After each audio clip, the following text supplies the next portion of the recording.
Salut et bienvenue dans cette suite de formation. Et aujourd'hui, nous allons apprendre à utiliser le switch en PHP. Top, c'est parti. J'aimerais qu'on puisse analyser tous ensemble ce bout de code. Donc ici, c'est un if-else, else-if. Donc en fait ici, nous avons ici switché, nous avons ici testé plusieurs fois la moyenne d'un étudiant qui est compris entre 0 et 20.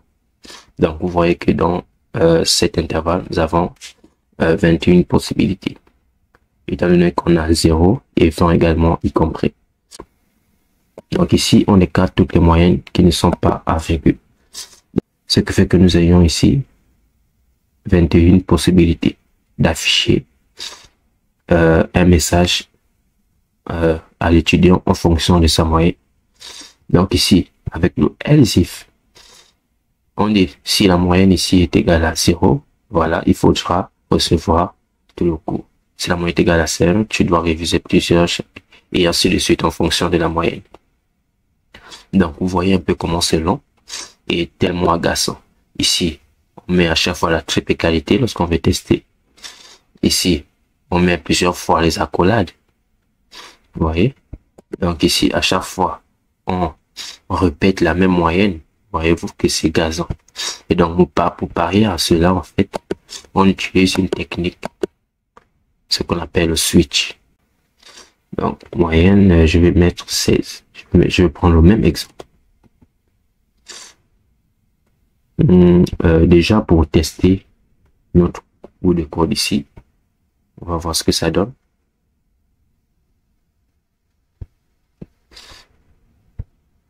Tu te débrouilles très bien.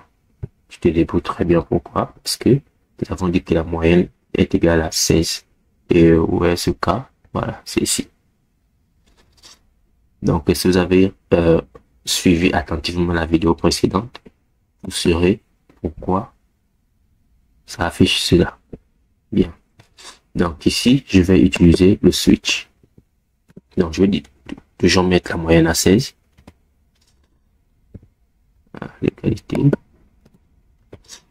L'égalité pour l'affectation. Et je vais utiliser switch.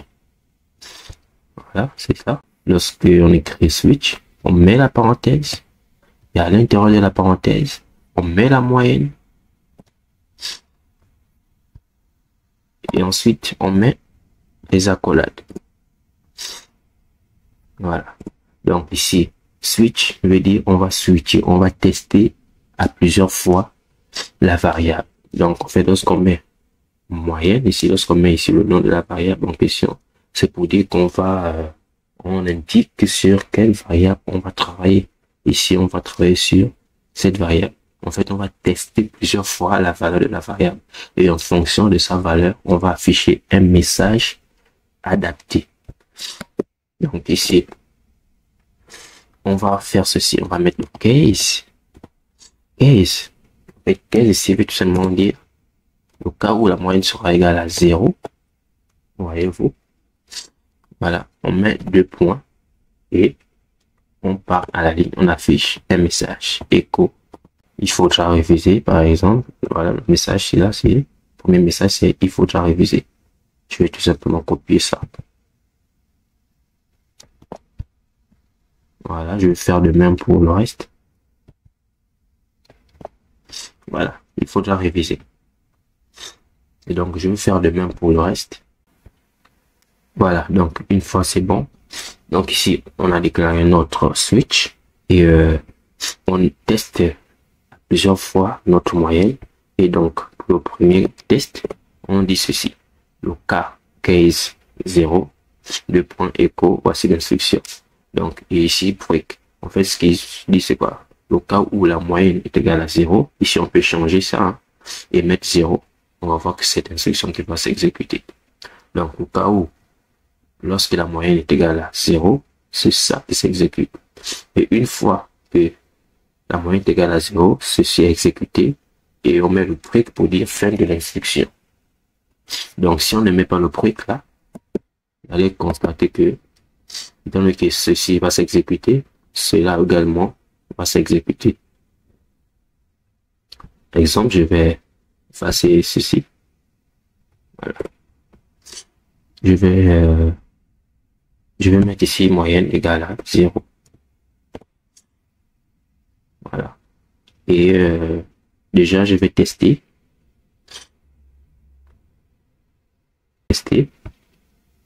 Il faudra revoir tout le cours.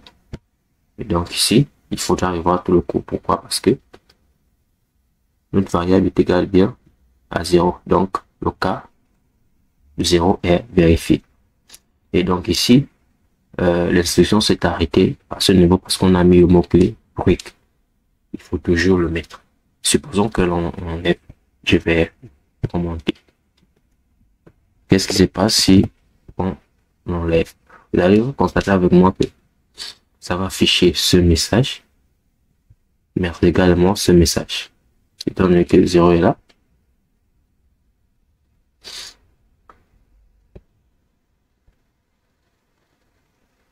Voilà. Donc ici, on dit quoi? Il faudra revoir tout le cours. En fait, on n'a pas mis le point, c'est la raison pour laquelle ça exécute également l'instruction suivante. Tu dois réviser plus de modules. Donc l'instruction suivante, celle-ci. Si on enlève également cela, on va le voir que ça va exécuter ça. Mais aussi, il est temps, voilà, il te manque quelques révisions pour atteindre la moyenne. On va tester ça. Donc, au fur et à mesure, voilà, il te manque, voilà, pour atteindre la moyenne. Donc, en fait, pour éviter cela, raison pour laquelle on met le break. C'est-à-dire qu'une fois que la condition est vérifiée, ça exécute les instructions et ça s'arrête, tout simplement. Ça ne vient plus ici. Voilà. Et quelque chose qu'il faut comprendre, c'est qu'on utilise le switch teste uniquement l'égalité. Teste uniquement l'égalité de la variable. Uniquement l'égalité. Nous avons dit qu'il y avait, on pouvait tester de plusieurs façons, supérieure ou égale, plus ou et tout le reste. Mais le switch utilise uniquement l'égalité. Donc ici, c'est comme ici, je vais dire encore que cela veut dire que 15 et 0, ça veut tout simplement dire moyenne, au cas où la moyenne est égale à 0, au cas où la moyenne est égale à 5, au cas où la moyenne est égale à 7. Pour simplifier le langage, on dit seulement 15, 0, etc. Donc voici un peu l'utilisation du switch. Bon, à mon avis, c'est plus facile pour moi parce qu'il n'y a pas trop de guillemets. Vous voyez qu'on ouvre une fois le guillemot ici et on le referme ici. Voilà. Donc on ne répète pas la variable à chaque fois. Voilà, il n'y a pas d'égalité qu'on met à chaque fois comme on mettait dans le else if. Dans le if else if. Voilà. Et pour moi c'est bien. Et ici le default, c'est l'exception. Hein. C'est le message qui s'affiche lorsqu'aucune des moyennes ici, lorsqu'aucune des conditions ici n'est vérifiée. Par exemple, si je mets, je sais qu'il n'y a pas 4, si je mets par exemple 4, vous allez voir le message. Désolé, je n'ai pas voilà, de message affiché. Parce que désolé, je n'ai pas de message affiché. Voilà, parce que nous n'avons pas testé. Bon, tout simplement parce que voilà, ce cas ne fait pas partie des cas qui sont ici. Donc, merci, c'était tout. N'oubliez pas de mettre la vidéo, de partager, de liker, de sonner la cloche de notification pour ne rater aucune des prochaines vidéos. Et voilà, on se retrouve pour la suite. Dans peu de temps.